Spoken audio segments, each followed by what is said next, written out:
Oh, now that was a pretty brutal shrapnel kill. That's one of the brand new X-ray kill cams that's been added to Sniper Elite 4. I'm Ian Higton, and joining me today for this video is the lovely Martin Robinson, who popped along to Rebellion with me to check out a hands-off demo of Sniper Elite 4. Hello, Martin. Hello, Mr. Higton. How's it going? It's not bad, it's not bad. I'm excited to talk about Sniper Elite 4 and show off this gameplay. Not many people have it, only the lucky few who went to the studios. Judging by the hands-off demo we saw, it looks like Rebellion have really upped their Sniper Elite game with number 4. What do you reckon, Martin? Yeah, totally. Because Sniper Elite's one of those things where I think it started off as kind of one of those guilty pleasure things, and then slowly it's been getting better and better and better and kind of gaining ahead of steam. And now I was really impressed by how this new one looks.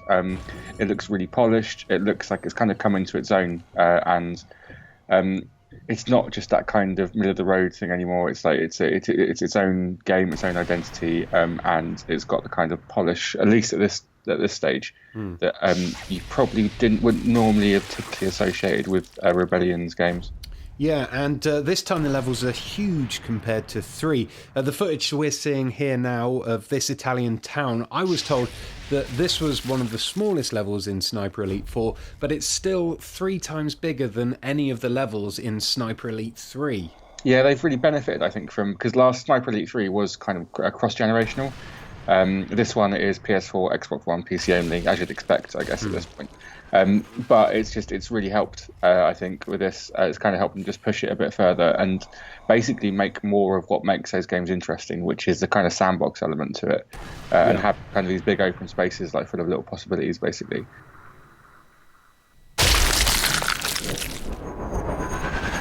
And also, like, something that I noticed, which is a very, very good thing, I think.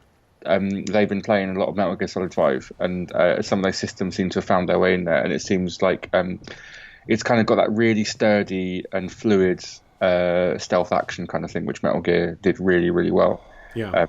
And that seems to be a large part of it, because basically you're a lot more agile, I think, in this than you were probably in previous Sniper Elite games. You are. It's gone quite Assassin's Creed. You can clamber up and down walls and use verticality to your advantage. You're much more nimble. It definitely does seem to have kind of folded in elements of other kind of not open world games as such, but the kind of the traversal stuff is in there, which wasn't in there before.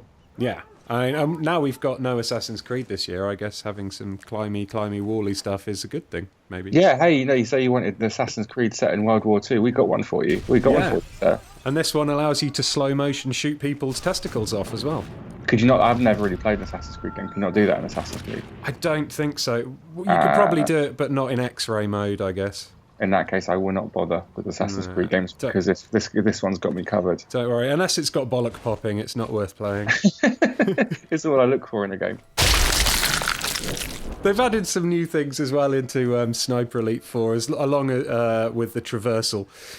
They've got little things that add a bit more variety to the game. Like you can booby trap dead bodies for the first time in this game, so you can use dead bodies and traps more to your advantage. In this one, they've also included something called scope zeroing, which I have no idea what that is, but according to the people who showed me the game, it's been something that the community have been asking for ages. Do you know what that is? Scope zeroing? I've got no idea. I completely missed that bit of the presentation as well. What is it? I don't know. It's something to do with how the scope works and the bullet drop happens. If you know what scope zeroing is, just put it in the comments below, and yeah, then we'll know. But there's that. There's bullet penetration through wood as well.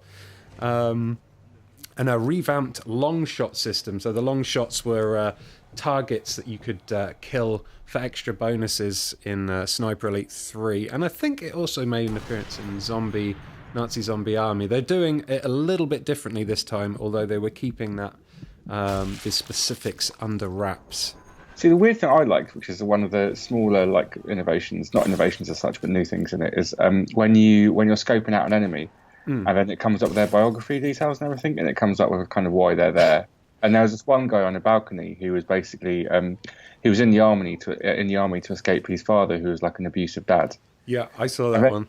Yeah, it's just like, and then the guy in charge of the demo, cold-hearted bastard that he was, just shot him, killed him, dead. And it's like I would. It's one of those things that's just a really small detail, but it kind of builds this bigger story, and it makes me. Well, I wouldn't kill that guy. I'd figure out a non-lethal way around the problem, basically. I know. I was worried that I might get some kind of guilt in this. I'm glad that they haven't like put how many kids each of them has got as well. But well, maybe that's if they have got too many kids, and that's a good excuse to pop their bollocks, so they can't have any more. Oh, that's good. Yeah, cheap and cheerful vasectomy. Yeah, exactly. World War II style. That was my name in World War II, the vasector, the vasector. The vasectomizer.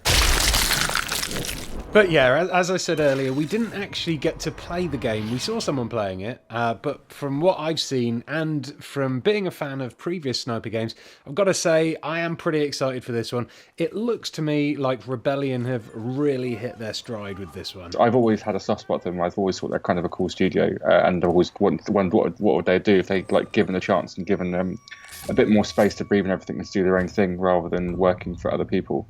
And the answer is something like Sniper Elite, and this kind of feels like the end game for it, basically, where they've got this really polished, really good looking, kind of schlocky, but I mean that in a good way, kind of schlocky game. I can't wait. Excellent. Well, we'll be keeping our scopes trained on Sniper Elite 4 here at Eurogamer, and hopefully we'll have some actual hands-on impressions for you all very soon. Goodbye for now. Bye-bye. Oh god, maybe in hindsight I shouldn't have put so many exploding testicles in that video because I feel a little bit queasy now. Anyway, maybe you could watch another one of these videos to take your mind off of exploding genitals, like this one here, the Battle Zone video. We went to Rebellion to see Sniper Elite 4, and we also got our hands on with Battle Zone for the PlayStation VR. I tried out the PlayStation VR for the first time ever, and I really liked it. I think I'm probably going to buy one after trying it out, to be honest. We've also got a video here about Stardew Valley. Aoife did that one. She's given you some tips for your first spring if you like little farming games. It's quite cute. And finally, Chris talks about his favourite game from Lionhead Studios, and surprisingly, it's not Fable: The Journey, which is a surprise because he is a massive Kinect fan. Huh. Anyway, hope you enjoyed them. Don't forget to subscribe. Goodbye.